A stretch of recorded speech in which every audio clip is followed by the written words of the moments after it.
Queridos irmãos e irmãs, iniciamos solenemente com essa celebração a Semana Maior dos Cristãos, a Semana Santa. Semana esta que ela quer nos conduzir ao momento maior do amor de Deus por nós, ao ápice do amor de Deus por nós, que é a sua paixão, morte e ressurreição. Tudo aquilo que Jesus fez por nós, para a nossa salvação. Entramos na Semana Santa com o Domingo de Ramos, que apresenta dois momentos distintos. O primeiro momento é a entrada de Jesus em Jerusalém. O povo tinha a expectativa da vinda do Messias, mas essa vinda era esperada nos seguintes moldes. O Messias viria acompanhado de um exército poderoso, seria um homem cheio de riquezas, cheio de prestígios, que devolveria a Israel a sua autonomia, ou seja, libertaria Israel de todos os seus inimigos e opressores. E o povo, nessa expectativa, tentou identificar Jesus nessa configuração e até fizeram um esforço para lhe dar esse poder, esse prestígio, quando por vezes tentaram proclamá-lo rei, e Jesus se esquivava dessas manifestações, mas na sua entrada em Jerusalém, o colocam num jumentinho. O Messias não viria montado num jumentinho, viria numa carruagem esplendorosa. O povo foi colocando ramos e mantos no seu caminho, mas o Messias passaria por ruas adornadas de ouro. Então, a pergunta que eles fazem, mesmo naquele entusiasmo, naquela empolgação, é: será realmente ele o Messias esperado? Mas o Messias, nós não sabemos de onde vem. Esse nós sabemos. É filho de Maria, de José. Seus irmãos estão aqui conosco. Nós conhecemos. Mas o fato de conhecerem de onde era Jesus não significava que eles conheciam Jesus. E o Evangelho de Marcos, que foi o que nos foi narrado a paixão neste domingo, ele tem essa finalidade de responder para nós quem é Jesus. E quem dá a melhor resposta de quem é Jesus não é o povo de Israel. É um oficial romano, que olhando para tudo aquilo que aconteceu, acompanhando todo o fato, toda a narrativa, diz: verdadeiramente esse homem era filho de Deus. O que nós fizemos? Que injustiça cometemos? Mas o povo aclama, na entrada triunfal de Jesus em Jerusalém, aclama. Porém, poucos dias depois, aquele entusiasmo virou ódio. E quando nós olhamos para Jesus, para toda a sua vida, nós vemos Deus. Um Deus que está presente no ser humano. Mas a pergunta que vem a nós nessa reflexão é: onde estava a divindade de Jesus em toda essa trama mortal que fizeram contra ele? Porque se ele encarasse toda essa situação como Deus, nada disso aconteceria a ele. Porque como Deus, ele não seria derrotado pelo ser humano. Onde estava a divindade de Jesus? Estaria ela adormecida num cantinho do submundo interior de Jesus, na sua interioridade? Teria ela o abandonado nesse momento crucial e decisivo? onde estaria a divindade de Jesus? Olhando as Escrituras, nós podemos dizer que Jesus é a realização das promessas do Antigo Testamento. É a realização plena de todas as promessas, principalmente a profecia de Isaías, que num determinado momento começa a falar do servo de Javé. E é uma figura emblemática e enigmática, tão misteriosa, mas tão atraente, que prende a nossa atenção, que nos faz olhar para ele com atenção. E na descrição que ele faz do servo de Javé, nós identificamos plenamente com Jesus. E esse servo de Javé, podemos dizer, é o Deus que se fez homem e que vai enfrentando as situações de uma maneira diferente das reações humanas aos conflitos da vida. Nos conflitos da vida, muitas vezes nós somos movidos por impulsos, buscamos as soluções mais fáceis, buscamos soluções que resolvam problemas e nos beneficiem. Nem sempre olhamos os prós e contras daquela situação, as possibilidades que tem para ela. E movidos por impulsos, somos irracionais.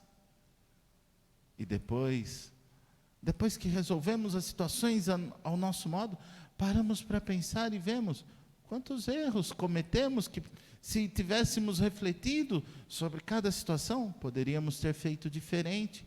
Mas aprendemos com as situações da vida. E o servo de Javé, ele nos ensina, primeiro, estarmos totalmente em comunhão com o nosso Deus. Porque é Deus que nos orienta, é Deus que nos conduz. É Deus que vai direcionando os nossos passos, a nossa vida. Por isso os nossos ouvidos devem ser dóceis à sua palavra, e os nossos olhos serem capazes de enxergar a presença de Deus num mundo tão conflitante, que quer matar Deus, continuar matando Deus. E mata esse Deus quando se deixa dominar por forças estranhas e contraditórias ao reino de Deus. Tenta matar Deus quando coloca o ódio no coração das pessoas, as rivalidades, os sentimentos ruins que não são absorvidos, mas que vão determinando nossas ações. O servo de Javé se deparou com essas situações, com corações cheios de ódio, com interesses escusos. O mesmo aconteceu com Jesus, que foi vítima de tramas inconsistentes e contraditórias, como vimos no Evangelho, na narrativa do Evangelho. As acusações, os testemunhos eram contraditórios, não tinham consistência.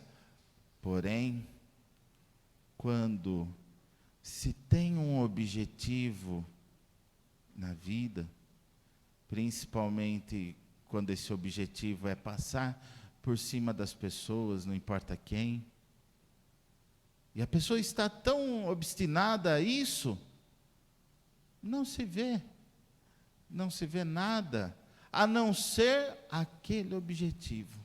E qual que era o objetivo? Eliminar Jesus. Eliminar. Mas e a divindade de Jesus?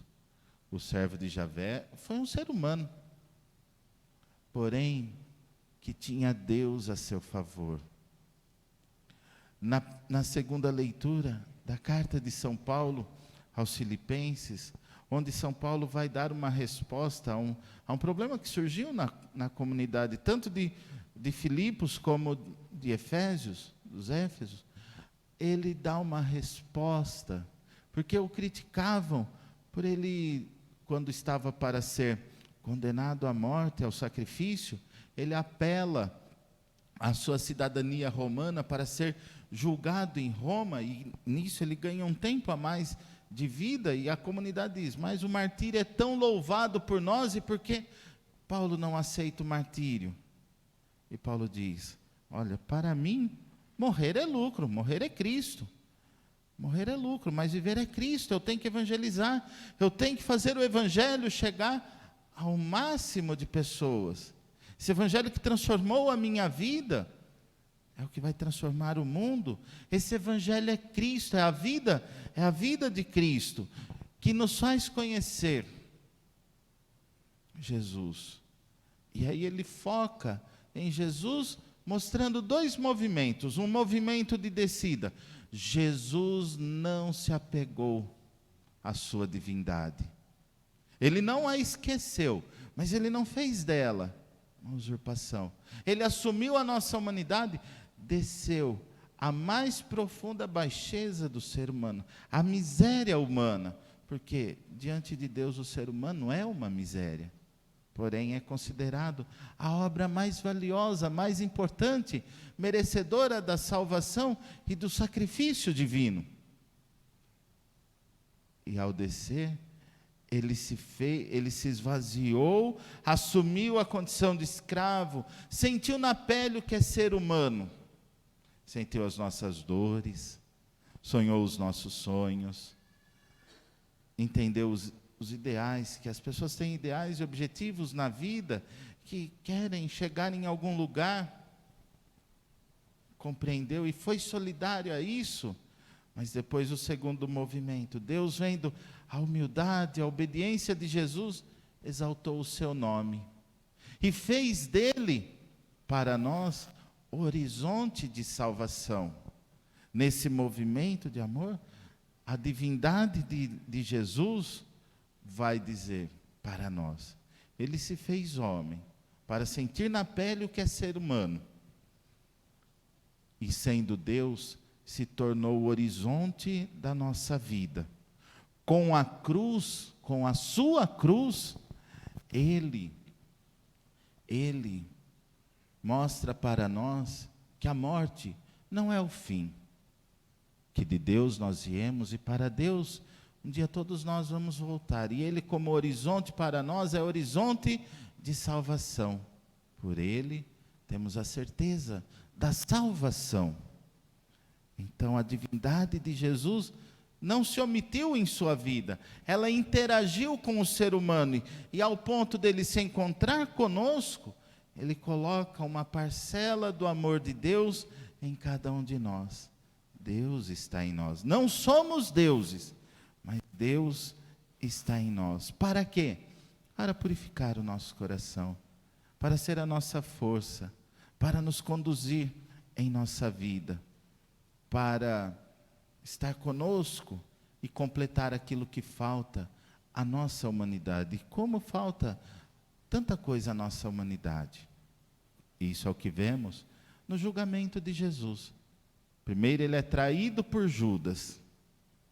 Depois, a multidão que tanto ovacionou, agora grita, crucifica-o. Os testemunhos inconsistentes, mas alimentam o ódio do coração de quem desejava eliminar Jesus. O seu julgamento, totalmente injusto, mas aos olhos de quem promovia esse julgamento, era a coisa mais certa a ser feita, e a sua cruz, para o mundo era fracasso, mas o que ninguém esperava, que a divindade no homem Jesus, e a humanidade no Deus Jesus, faria da cruz um sinal de salvação. Por isso um pagão vai dizer, verdadeiramente este homem era filho de Deus. O mundo reconhece Jesus como filho de Deus, o Deus que se fez homem, e o homem que nos leva para Deus, que nos faz participar da vida de Deus. Meus queridos irmãos e irmãs, que esta Semana Santa seja para nós um motivo para nos envolvermos no nosso Deus, fortalecermos a nossa fé e caminharmos com Cristo nesse caminho de dor, sim, mas de amor e de salvação.